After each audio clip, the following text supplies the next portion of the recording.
Hello guys, welcome back to my channel earth mom Dehradun. मैं हूं ज्योति और वेलकम है आप सभी का मेरे चैनल में नए हैं तो पुराने सबको तो पता है, बट जो नए जुड़े हैं उनको बता देती हूं कि सब्सक्राइब करे बिना बिल्कुल यहां से हिलना मत। और साथ में साथ बेल नोटिफिकेशन यहाँ पे आपको मिलेगा, उसको भी जल्दी से हिट कर दीजिए ताकि मेरे आने वाली हर वीडियो का आप लोगों को नोटिफिकेशन मिल जाए। उसके साथ साथ वीडियो को लाइक भी कर देना, इतनी भी कंजूसी मत करना। 1 सेकेंड का काम है, शायद उससे भी कम, तो लाइक करके ही जाना। ओके, चलिए फिर रिएक्शन वीडियो शुरू करें।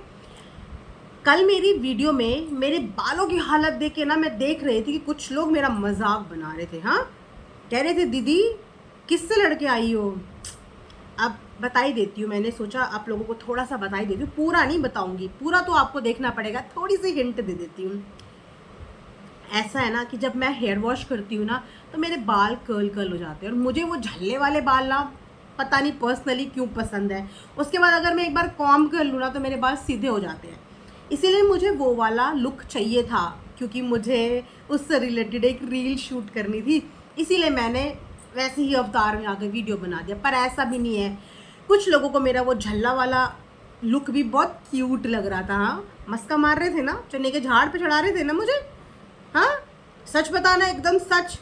डरावना लग रहा था कि क्यूट लग रहा था? ठीक है, अब डरावना लग रहा हो चाहे क्यूट लग रहा हो, अब जैसी हूँ बर्दाश्त कर लो भाई, कुछ नहीं कर सकते। ठीक है, चलो रीज़न बता दिया। अब बढ़ते हैं हम रिएक्शन में आगे। जैसे कि मैंने बोला था कि मैं इसका आगे की बात कल करूँगी, यानी कि देवरानी की आगे की जर्नी भी हम लोग ज़रूर डिस्कस करेंगे। और डिस्कस इसलिए करेंगे क्योंकि वो डिस्कशन सोशल मीडिया पे आ गया है। अब अगर सोशल मीडिया पे आ गया है तो उसके बारे में बातचीत तो होनी बनती है ना, अपना ओपिनियन देना तो बनता है ना, तो चलिए दिया जाता है ओपिनियन।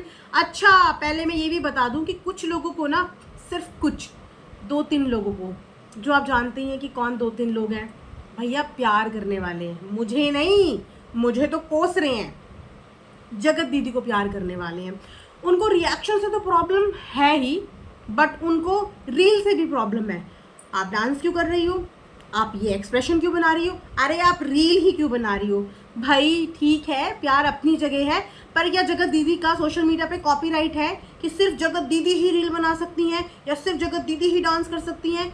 ऐसा कैसे भाई, हम भी बना सकते हैं और हम भी बनाएंगे, और जितना मना करोगे उतना डबल बनाएंगे। आप लोगों को मज़े आ रहे हैं ना, आ रहे हैं ना मज़े, तो जिनको मज़े आ रहे हैं मैं उनके लिए बनाऊंगी और अपने मज़े के लिए भी बनाऊंगी, क्योंकि डांस करना मेरी हॉबी है। हाँ, वो अलग बात है कि कभी कभी मेरे अंदर का कीड़ा डांस का बैठ जाता है और कभी कभी अचानक से मेरे अंदर का कीड़ा जग जाता है डांस का, तो वो डिपेंड करता है। कभी कभी हाँ, कभी शांत हो जाए, कभी उचक जाए, कोई भरोसा नहीं है इस बात का।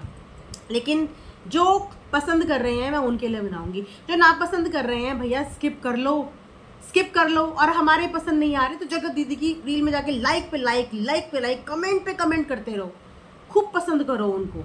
ठीक है, तो अब आ जाए देवरानी जी के टॉपिक पे। देवरानी जी का मैंने एक कम्युनिटी पढ़ा, आप सबने भी पढ़ लिया होगा, एक बार और कैमरे में पढ़ लेते हैं।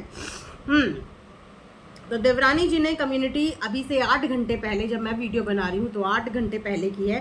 राधे राधे आप सभी को। ये मेरी अपनी सफाई में आखिरी कम्युनिटी है।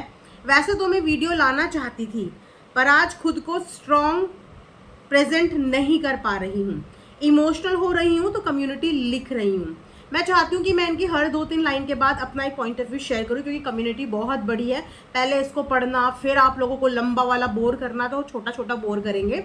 तो यहाँ पे जो देवरानी जी हैं वो कहती हैं कि मैं अपनी सफाई में एक वीडियो तो लाना चाहती थी, लेकिन मैं अपने आप को स्ट्रॉन्ग प्रेजेंट नहीं कर पा रही हूँ, थोड़ी सी इमोशनल हूँ। तो आप इमोशनल क्यों हैं? क्या आपने कोई गलती करी? क्या आपसे कोई गलती हुई? तो आप इमोशनल क्यों हैं? और आप स्ट्रॉन्ग क्यों नहीं हैं? और आप अपने आप को प्रेजेंट क्यों नहीं कर पा रही हैं? हर औरत को समान अधिकार है, हर एक औरत को समान अधिकार है, और अगर आप कहीं पे गलत नहीं हैं तो आप अपने आप को कमज़ोर मत फील कीजिए। यहाँ पे हर इंसान दाल चावल खाना ही खाता है, भूसा कोई नहीं खाता, और सही और गलत में परख करना भी हर एक इंसान जानता है। तो आपको जो कहना है उसको कहने के लिए आप बिल्कुल भी पहले तो इमोशनल मत होइए, अपने आप को स्ट्रॉन्ग करिए। मैं कंप्लीटली समझती हूँ कि एक औरत के ऊपर जब वो एक जॉइंट फैमिली से आती है तो उसके ऊपर अपने अलावा बहुत सारी चीज़ों का प्रेशर होता है, और इसी चक्कर में हमारी बहुत सारी औरतें घूट पी के रह जाती हैं। बोलना बहुत कुछ चाहती हैं, बताना बहुत कुछ चाहती हैं, लेकिन नहीं बता पाती क्योंकि अपने परिवार को संभाल के और बचा के रखना चाहती है। लेकिन when it comes to your self respect, your own self respect, तो सफाई दो और स्ट्रांगली दो, इमोशनल होके नहीं दो। क्योंकि जहाँ पे आप गलत नहीं हो वहाँ पे आप इमोशनल मत हो, वहाँ पे आप स्ट्रांगली अपना ओपिनियन रखो, राइट? ओपिनियन भी नहीं, इनफैक्ट अपना साइड रखो। ओपिनियन जनता पे छोड़ दो। अगर आप अपना साइड रखने की हिम्मत कर पाओगे ना, तो जनता भी अपना ओपिनियन सेट कर पाएगी। बट आधी अधूरी चीज़ों से जनता गुमराह होती है, कंफ्यूज होती है। तो आपका काम है पहले तो जनता के दिलो दिमाग से कंफ्यूजन हटाना।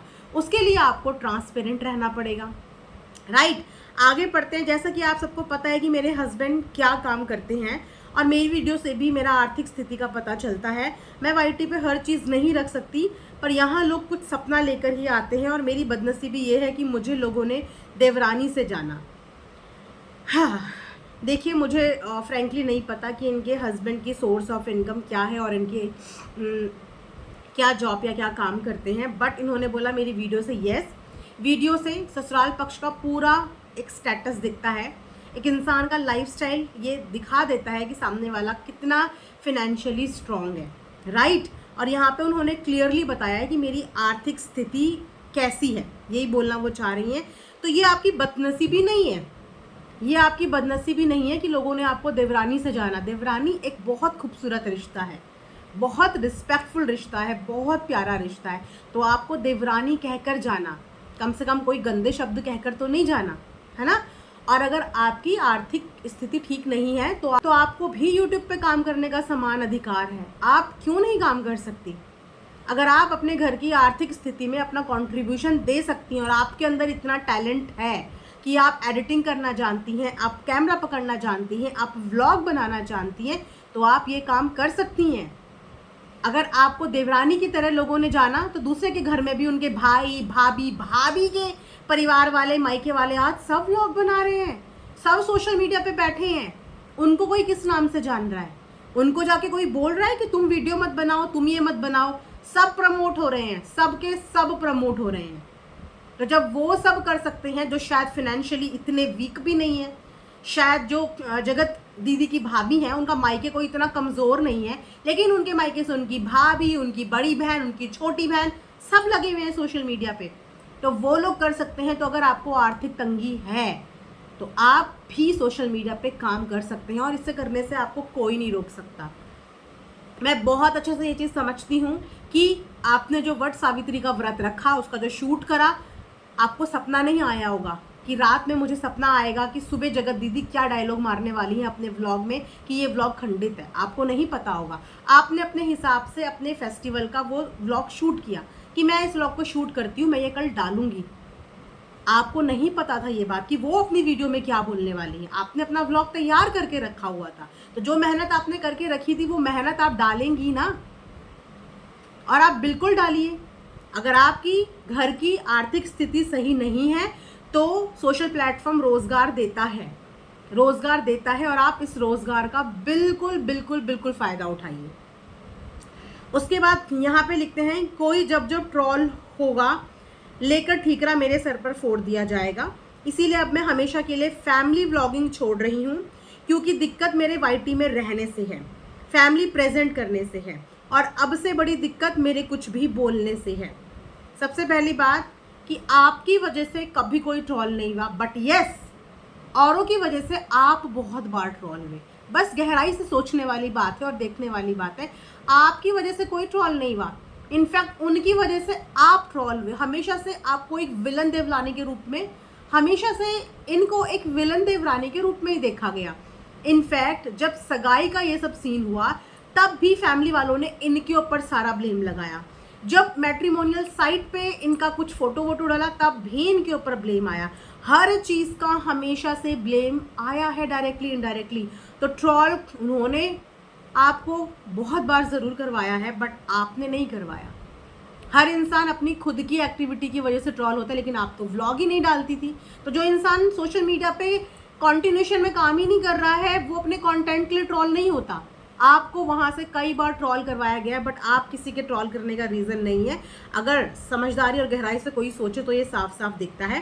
प्लस फैमिली व्लॉगिंग क्यों छोड़ रही हैं आप किसी के कहने पे आप फैमिली व्लॉगिंग छोड़ देंगी क्योंकि आप इमोशनली कमज़ोर हैं। कल आपसे कोई चीज़ छुड़वा देगा, परसों आपसे कोई चीज़ छुड़वा देगा। आप अपने आप को इतना कमज़ोर क्यों फील कर रही हैं? आप भी 2 बच्चों की माँ हैं, शायद 2 बच्चे हैं इनके भी ना, शायद आप भी 2 बच्चों की माँ हैं। आप नहीं चाहती कि आपके बच्चों का भविष्य अच्छा हो, वो अच्छे स्कूल में पढ़े, उनको अच्छी हायर एजुकेशन मिले, वो अच्छे कपड़े पहने, आप लोग भी एक अच्छा घर बनाओ, ज़मीन लो, गाड़ी लो, अपने शौक़ पूरे करो, सोना लो, चांदी लो। आप लोग नहीं चाहते कि आपके कोई सपने नहीं है?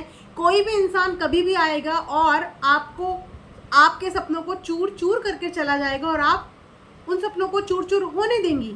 समटाइम्स अपने लिए नहीं, लेकिन अपने बच्चों के लिए एक माँ को करना पड़ता है, अपने परिवार को स्टेबल करने के लिए करना पड़ता है। होता है शुरुआत में कठिनाई आती है, कोई साथ सपोर्ट नहीं देता, सबको हम बुरे लगते हैं, लेकिन जब फैमिली की सारी फिनेंशियल्स फुलफिल होते हैं ना, आप एक मुकाम में पहुंच जाते हो, तब कुर्सी को हर कोई सलाम करता है, तब कुर्सी को हर कोई सलाम करता है। जब तक कुछ नहीं होता ना, तब तक सब ऐसे धिक्कारते हैं, लेकिन जब अपने पास होती है अच्छी खासा बैंक बैलेंस, तो अच्छे अच्छे इंसान आगे पीछे दौड़ते हैं। तो बिल्कुल सोशल मीडिया छोड़ने की ज़रूरत ही नहीं है, फैमिली व्लॉगिंग छोड़ने की क्यों ज़रूरत है? आपके पास पूरे परिवार का कंटेंट है।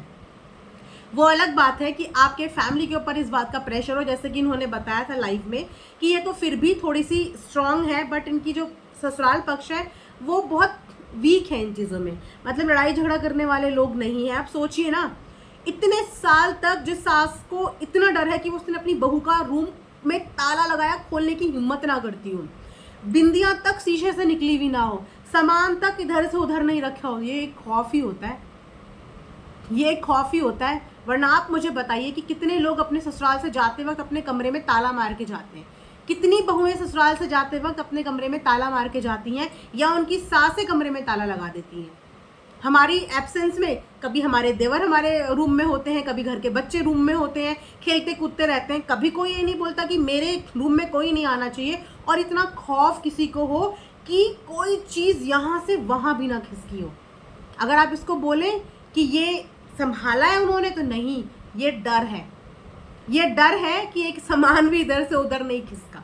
ठीक है, तो ये चीज़ मैं समझ रही हूँ कि फैमिली में कोई फाइट बैक करने वाला नहीं है, और आजकल लेडीज़ के लिए बहुत चीज़ें बहुत स्ट्रॉन्ग हैं, और बहुत सारी लेडीज़ इन चीज़ों का फ़ायदा भी उठाती है। जैसे कि ये भी पता चला कि जगत दीदी भी अपनी देवरानी को दबाने के लिए, अपने देवर को दबाने के लिए कॉल पे डरा डरा के चीज़ें करवाती थी, वीडियो तक डरा डरा के डिलीट करवाती थी। तो हर किसी को डर लगता है, क्योंकि कोर्ट कचहरी पुलिस में कोई अपना समय बर्बाद नहीं करना चाहता। और जिनके पास पैसा होगा वो तो सालों साल केस लड़ते होंगे, जिन बेचारों के पास पैसा ही नहीं होगा वो क्या करेंगे? वो हाथ ही जोड़ेंगे कि आप बता दो कि हमें क्या करना है। पैसा बोलता है और बहुत बोलता है, और जब किसी इंसान की आर्थिक स्थिति ठीक ना हो ना, तो वो इंसान हर जगह झुक जाता है, और उसके झुकने को लोग गलत समझ लेते हैं। लेकिन नहीं, एक बार उसकी स्थिति पे गौर करना चाहिए, एक बार उसकी परिस्थितियों को समझना चाहिए कि वो क्यों अपने लिए खड़ा नहीं हो पा रहा है। यहाँ से हमारे लिए बोलना शायद आसान है कि आप खड़े हो, अपने लिए बोलो, लेकिन वो जानती होगी हम सिर्फ बोलेंगे, लेकिन जब वो खड़ी होगी, क्या हम में से कोई उसके साथ वहाँ पे खड़ा रहेगा? नहीं, हम सिर्फ कैमरे में यहाँ से खड़े रहेंगे, लेकिन उसकी ग्राउंड फाइट में अगर उसके ऊपर कोई परेशानी आती है या डाली जाती है, तो हम में से कितने लोग उसके साथ वहाँ पे खड़े रहेंगे? एक प्रैक्टिकल बात कर रही हूँ, क्योंकि वो तो यहाँ पे आके चीज़ें बोल देगी, और इसके कॉन्सिक्वेंसेस जो पूरी फैमिली को सफ़र करने पड़ेंगे, जिनकी आर्थिक स्थिति भी ठीक नहीं है, जो इतना वोकल भी नहीं है, इतना ज़्यादा एडवांस भी नहीं है, वो कैसे झेलेंगे ऐसी फैमिली को? चलिए अब आगे पढ़ते हैं। यहाँ पे किसी रिएक्शन की बात हुई है, तो उस चीज़ को हम स्किप करते हैं। एक समय में जब मैं सपोर्ट करी तो ट्रॉल हुई, न्यूट्रल हूँ तो बोला गया सपोर्ट में क्यों नहीं बोली, वो जबलपुर आ रही है तो मुझे कहा गया मायके भाग जाना, अगर वीडियो में उनके साथ दिखी तो खैर नहीं, घर का मसला नहीं दिया तो लोगों ने सोच लिया कि बैक कैमरा देवरानी जिठानी मिली। यस, ये चीज़ें विटनेस करी हैं और ये चीज़ें होती हैं। एक्सपेक्टेशंस, ऑडियंस का डिवीजन, हेटर्स और सपोर्टर्स के बीच में एक बीच का बंदा पिस जाता है। सपोर्टर्स चाहते हैं कि वो हर चीज़ करें, लेकिन दूसरी तरफ जो नापसंद करते हैं वो भी अपनी अपनी राय थोपते हैं। तो वहाँ पे एक इंसान बंध जाता है कि मैं क्या करूँ। बट यस, आपकी गलती थी। जिस इतने सालों में जिस लेडी ने कभी आप लोगों को इज्जत नहीं दी, इतने सालों में जिस लेडी ने हमेशा अपनी फैमिली को नेगेटिव और ट्रॉल करवाया, जब उसका बुरा वक्त था तो आपने जो स्टैंड लिया, हालांकि आपने बोला कि मैंने बच्ची के लिए स्टैंड लिया, बट देखा जाए तो बच्ची के लिए तो किसी ने कुछ बोला ही नहीं था। बच्ची की तो सिर्फ आड़ ली गई थी। बच्ची के लिए ना तब किसी ने बोला था, ना आज कोई बोल रहा है, ना आगे कोई बोलने वाला है। लेकिन आपने वहाँ पे अपना स्टैंड लिया उनके लिए। उस समय वो भी बहुत खुश हो गई। अपने तो अपने ही होते हैं, और इस समय मुझे जिसने मेरा सपोर्ट और साथ दिया है, मैं ज़िंदगी भर उन्हें नहीं भूलूंगी। और 1 महीना नहीं लगा भूलने में, 1 महीना। जैसे ही चीज़ें ट्रैक पे आई, बर्थडे में ठेंगा दिखा दिया। तो इतने टाइम का एक्सपीरियंस था आपको उनके साथ, आपने कैसे सपोर्ट कर लिया और क्यों सपोर्ट कर लिया। अब आपके बैड फेज में वो आपको कितना सपोर्ट करेंगे। यस, इनके एक स्टेटमेंट पे ये भी पता चला कि जब जगत दीदी अपने ससुराल गई थी, उस समय पे इनकी मर्जी नहीं थी वीडियो में आने की। इन्होंने बोला था कि आप मुझे वीडियो में मत लेना, लेकिन उन्होंने वीडियो में लिया क्योंकि उस समय उनको दिखाना था देवरानी जेठानी का अटूट प्रेम, अटूट प्यार, जो कि हमेशा से हर किसी के साथ हुआ है। जब ज़रूरत पड़ी है तब यहाँ पे सबके इस्तेमाल हुए हैं, तब सबको बेस्ट फ्रेंड बनाया गया है। आखिर बताइए ना कि जगत दीदी की बेस्ट फ्रेंड थी कौन। जगत दीदी की बेस्ट फ्रेंड गुप्ता जी थी, जगत दीदी की बेस्ट फ्रेंड सरिता जी थी, जगत दीदी की बेस्ट फ्रेंड नीतू जी थी। जगत दीदी की बेस्ट फ्रेंड थी कौन? कौन जगत दीदी की बेस्ट फ्रेंड थी? जगत दीदी ने टाइम पे अपनी हर फ्रेंड का, अपने हर रिश्ते का यूज़ किया, और यूज़ करने के बाद उनके लिए कभी स्टैंड नहीं लिया। कभी भी उनके डाउन फेज में, उनके लो फेज में एक कर्टेसी कॉल, एक कर्टेसी स्टैंड कभी नहीं लिया। उसके बाद भी देवरानी ये सब चीज़ें देख रही थी, खुद भी भुक्त भोगी थी। उसके बाद भी देवरानी जेठानी का प्यार दिखाने की क्या ज़रूरत थी? किसने कहा था देवरानी जेठानी का प्यार दिखाओ? दिखाया ना, अब उसके हिसाब से ऑडियंस ने दिया। लेकिन फिर घबराना क्यों है? घबराओ नहीं, होता है। ऑडियंस 50-50% डिवाइड होती है। हमारे पास भी कमेंट्स आते हैं। ज़रूरी नहीं कि हम जो ओपिनियन शेयर कर रहे हो 100% जनता के वही ओपिनियन हो। हमारे पास पक्ष में भी आते हैं, विपक्ष में भी आते हैं। जो पक्ष में आते हैं उनके लिए भी दिल से प्यार है, जो विपक्ष में आते हैं उनके लिए भी दिल से प्यार है, क्योंकि हमारी तो किसी से दुश्मनी नहीं है। हम अपना काम कर रहे हैं। इसी तरीके से आपका भी व्लॉगिंग का काम है। कमेंट्स आज आ रहे हैं, कल आएंगे, परसों आएंगे, फिर आपके कंटेंट के हिसाब से वो भूल जाएंगे चीज़ें, वो आगे बढ़ जाएंगे और आप भी आगे बढ़ जाएंगी। ठीक है, उसके बाद आगे देखते हैं। अरे यार, यही तो स्टैंड करते हो आप लोग। मुझे इंस्टा पर काफ़ी रिएक्शन वालों ने कांटेक्ट किया, तो आप बताइए क्या मैंने आपको सबूत दिए? कोई कह रहा देवरानी व्यूज़ के लिए करती है। आप अपनी वीडियो लाइव और डॉलर चेक कीजिए, 1-1.5 महीने में वीडियो डालती हूँ। रही बात रिएक्शन वालों से कांटेक्ट की, तो रिएक्शन वालों से किस व्लॉगर ने कांटेक्ट नहीं किया? क्या जेठानी जी ने रिएक्शन से कांटेक्ट नहीं किया? कांटेक्ट वो तो अपनी पूरी जीवनी सुनाया करती थी, अपनी पूरी की पूरी जीवनी सुनाई हुई थी। शादी, भागने जैसे सपने देख रही थी वो तो ये ब्लेम आपके ऊपर भी लग रहा है, तो घबराने की ज़रूरत नहीं है, क्योंकि यहाँ पे कोई ऐसा व्लॉगर नहीं है जो रिएक्शन वालों के साथ पीछे से कांटेक्ट में ना हो। तो आप यहाँ पे कोई अनोखी नहीं है। अगर आपने भी अपना दिल किसी के साथ हल्का किया है, तो जेठानी ने भी बहुत दिल, मन, तन सब कुछ बहुत हल्का किया है, बहुत हल्का किया है। और गॉसिप यहाँ पे सब करते हैं, सब गॉसिप करते हैं। आप कोई अकेली नहीं है जो गॉसिप करती है। तो अगर आपने ऐसा कर भी दिया है तो इस चीज़ से भी घबराने की ज़रूरत नहीं है, और ये कोई जज करने वाली भी चीज़ नहीं है, क्योंकि इस बीच बहुत सारी चीज़ें सामने आई हैं, बहुत सारी चीज़ें। ठीक है, और रही बात कि आपने वीडियो से डॉलर कमाए हैं, तो ये भी हमने देखा है कि आपके चैनल पर वीडियोज़ ही कितनी है, और अगर वीडियोज़ हैं भी तो उसमें व्यूज़ भी कितने हैं। जो इस सोशल मीडिया पे काम कर रहे हैं, जितने भी यूट्यूबर, जितने भी इंक्लूडिंग एवरी कैटेगरी के लोग, सबको पता है कितने व्यूज़ पे कितने डॉलर कोई इंसान बना सकता है, कितने वॉच टाइम पे कितना पैसा बनता है। तो ये वो लोग ज़रूर कह सकते हैं जिनको शायद नॉलेज ना हो, लेकिन जिन्हें अच्छी खासी रेवेन्यू की नॉलेज होती है, उन्हें पता चल जाएगा कि आपके चैनल से आपने क्या कमाया है। हार्डली कभी अपने चैनल से 4-5 महीने में जाके ये 7-8 हज़ार रुपये कमाती होंगी गाइज। मैं आपको बता रही हूँ, अपनी नॉलेज के हिसाब से मैं आपको बता रही हूँ कि इनके $100 भी ना 4-4, 5-5, 6-6 महीने में बनते होंगे। $100 7-8 हज़ार रुपये। तो इन्होंने कोई डॉलर नहीं छापे, जबकि डॉलर छापने का इनके पास भरपूर टाइम था। इनको कई बार मौके मिले हैं जिस समय पे ये बूम में गई हैं, लेकिन नहीं छापा। और अगर छापती तो शायद इनके घर की भी फिनेंशियल कंडीशन आज सही होती, शायद आज ये लोग भी अपने शौक पूरे कर रहे होते, शायद आज भी इनका घर जो इतने साल पहले था वैसा ना होता, कुछ तो बढ़ता, कुछ तो आगे घर बढ़ता। लेकिन जब इंसान के पास पैसा ही नहीं होगा तो वो कैसे अपना घर घरौंदा आगे बढ़ाएगा, वो कैसे चीज़ें 1 से 2 करेगा। कर सकती थी क्योंकि इस लड़की के अंदर पोटेंशियल है, देखने में अच्छी है, मैंने इनकी रील्स देखी हैं, रील्स पे भी अच्छा काम करती है, कर सकती थी, फैमिली व्लॉगिंग दिखा सकती थी, लेकिन काम नहीं करने दिया जा रहा है, काम नहीं करने दिया जा रहा है। आप लोगों ने मुझे गलत मान लिया तो मैं भी एक्सेप्ट कर रही हूँ कि मैं गलत हूँ। तो फिर आप में और जगत दीदी में कोई फ़र्क ही नहीं रह गया, वो भी मुंह बंद करके वहाँ बैठी है। ठीक है, आपको जो बोलना है मैं वही हूँ, ठीक है, आपको जो बोलना है मैं वही हूँ। तो अगर आप गलत नहीं है तो आप क्यों एक्सेप्ट कर रही हैं कि आप गलत हैं? और वैसे आपको प्रूफ किस चीज़ का करना है, मुझे तो ये समझ में नहीं आया। आपके ऊपर ऐसा कौन सा आरोप है जिसकी आपको टेंशन हो रही है कि हाय मुझे अपना ये आरोप प्रूव करना है? जगत दीदी के ऊपर तो सर से लेकर पाँव तक बहुत आरोप है, वो तो करती रहे ज़िंदगी भर उनको प्रूव, वो अलग बात है। लेकिन आपका चरित्र साफ सुथरा, आपकी फैमिली साफ सुथरी, सब कुछ आपका साफ सुथरा है, तो आपके ऊपर ऐसे कौन से आरोप हैं जो आपको काम करने से रोक रहे हैं? आप तो फ्री बर्ड की तरह व्लॉग बनाओ, फ्री बर्ड की तरह। थोड़ा सा अपनी फैमिली को अपने कॉन्फिडेंस में लो, उनको ये चीज़ समझाओ और अपनी अच्छी सी फैमिली व्लॉगिंग दिखाओ। आपकी इतनी अच्छी सास है, ससुर हैं, आपके पति हैं, आपके 2 बच्चे हैं, थोड़ा सा उनको कॉन्फिडेंस मिलो। अगर उन्होंने सपोर्ट कर दिया, उनके अंदर कॉन्फिडेंस आ गया, तो आपकी फैमिली व्लॉगिंग बहुत अच्छी जा सकती है।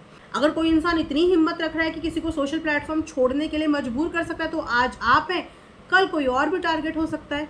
ऐसी दादागिरी को चलने के लिए हम यहाँ पे अलाउ नहीं कर सकते, बिल्कुल अलाउ नहीं कर सकते, क्योंकि ये किसी ने खरीदा हुआ नहीं है यूट्यूब। यहाँ पे कोई भी काम कर सकता है, यहाँ पे आप भी काम कर सकती हैं। और अगर आपको किसी चीज़ का दबाव हो रहा है, किसी चीज़ से आपको परेशान किया जा रहा है, और अगर आपको अपनी ऑडियंस पे भरोसा है, आपको लगता है कि कुछ ऐसे लोग आपके साथ हैं जो आपका साथ बैक कैमरा भी दे सकते हैं, ग्राउंड लेवल पे भी दे सकते हैं, तो उनके साथ और सपोर्ट से आप अपनी बात रखिए। अगर आप गलत नहीं हैं तो आप अपनी बात रखिए और अपना काम ज़रूर कीजिए। सामने वाले का पूरा परिवार वीडियो व्लॉग में जुट पड़ा है। थोड़े टाइम के बाद आंटी जी का कुकिंग चैनल भी आने वाला है, थोड़े टाइम बाद आने वाला है। वो लाइफ में प्लॉट खरीद रहे हैं, बड़ी बड़ी गाड़ी, बंगला, सब चीज़ों के सपने पूरे कर रहे हैं। तो आप लोग कब एक कमरे से आगे बढ़ोगे? कब एक कमरे से आगे बढ़ोगे? आप लोगों को भी आगे बढ़ने का पूरा हक है। कब तक जगत दीदी का वो ताला ठोकने वाला रूम वहाँ पे ताला ही ठोका रहेगा? दे देना जगत दीदी को उस पूरे घर की चाबी। मेहनत करो और एक अच्छा सा नया घर बनाओ। मम्मी पापा को साथ ले जाओ, हस्बैंड को साथ ले जाओ। जिस बहू ने इतने साल ससुराल में काट लिया ना, उस बहू को कहीं जस्टिफिकेशन देने की ज़रूरत नहीं है। जिसने अपने ससुराल में इतना समय काट लिया हो, उसको किसी को प्रूफ देने की ज़रूरत नहीं कि वो किस तरीके की बहू है। क्योंकि जो बहुएं ससुराल छोड़ के चली जाती हैं ना, वो प्रूफ करें कि वो किस तरीके की बहुएं हैं, वो प्रूफ करें कि वो कैसी बहुएं हैं। लेकिन जो बहुएं ससुराल में है, चाहे लड़के हैं चाहे झगड़ के है, पर सुख दुख में वही बहू है ना। बोलते हैं ना कि दूर के ढोल हमेशा सुहाने लगते हैं। जो आंखों के सामने रहता है वो घर वालों को भी खटकता है। जहाँ 4 बर्तन होंगे वहाँ खटकेंगे भी। सास के, बहू के, सबके झगड़े होते हैं आपस में, लेकिन मैटर ये करता है कि वो साथ तो हैं। कल को उनके बुढ़ापे में उनको कुछ दिक्कत होगी, कुछ परेशानी होगी, कल को उनका शरीर जवाब दे जाएगा, उनकी बहू बेटे तो साथ हैं। चाहे वो आपस में कितना लड़ाई झगड़ा करते हो, बट साथ तो हैं। तो मैटर ये करता है कि साथ कौन है। तो ये प्रूव अपने आप में काफ़ी है कि आप कैसी बहू हैं, क्योंकि आप साथ हैं। और जो साथ नहीं है, जिन्होंने आज तक अपनी बेटी को दर्शन नहीं कराए अपने दादा दादी के घर के, दिखता है सब कुछ, वो क्या ससुराल के प्रति अपना प्यार दिखाएंगी जिन्होंने दादा दादी को, उस बच्ची को उस घर के दर्शन ना कराए हो। जो हस्बैंड जाने के बाद ससुराल ही छोड़ के चली गई हूँ। अगर इतनी जिम्मेदार बहू वो थी, इतनी जिम्मेदार बहू वो थी, तो वो उस ससुराल में रहती। जैसे भी करके रहती। अगर आज तक उस कमरे में ताला लगा है तो देवरानी की चलती कहाँ है? अगर देवरानी की चलती तो क्या सास उस कमरे में ताला लगाने की हिम्मत कर पाती, या वो कमरा ऐसा का ऐसा रहता? अगर देवरानी की चलती तो अगर वो बहू, बड़ी बहू जिम्मेदार होती तो वो अपने पति के बाद अपने पति के माता पिता की जिम्मेदारी निभाती, क्योंकि वो सोशल मीडिया का फेस बन गई थी, पैसा भी आ गया था, तो अपने ससुराल को बढ़ाती, अपने पति के माता पिता को बढ़ाती, क्योंकि उनके पति के नाम के बाद ही उनका चैनल चमका है, उनके पति के नाम के साथ ही उनको नेम फेम मिला है, तो उनके पति के माता पिता के प्रति जिम्मेदारी बनती थी, उनको आगे बढ़ाती, उनकी लाइफस्टाइल में थोड़े इम्प्रूवमेंट लाती। तो यहाँ पे सबको सब कुछ दिख रहा है, तो आपको यूट्यूब छोड़ के फैमिली व्लॉगिंग छोड़ने की ज़रूरत नहीं है। आपको सिर्फ इतनी ज़रूरत है कि अपनी फैमिली को कन्विंस करो और अपनी अच्छे व्लॉगिंग लेके आओ। आप देखने में भी बहुत क्यूट हो और आपका बोलने का तरीका, स्वभाव, सबको सब कुछ पसंद आता है। ठीक है, इसी के साथ ही रिएक्शन वीडियो में यहाँ पे एंड करती हूँ। आई होप कि आप सबको पसंद आया होगा। कमेंट सेक्शन में कमेंट करके ज़रूर बताना। मिलेंगे नेक्स्ट वीडियो में, तब तक अपना ध्यान भी रखिए। Thanks for watching earth mom Dehradun.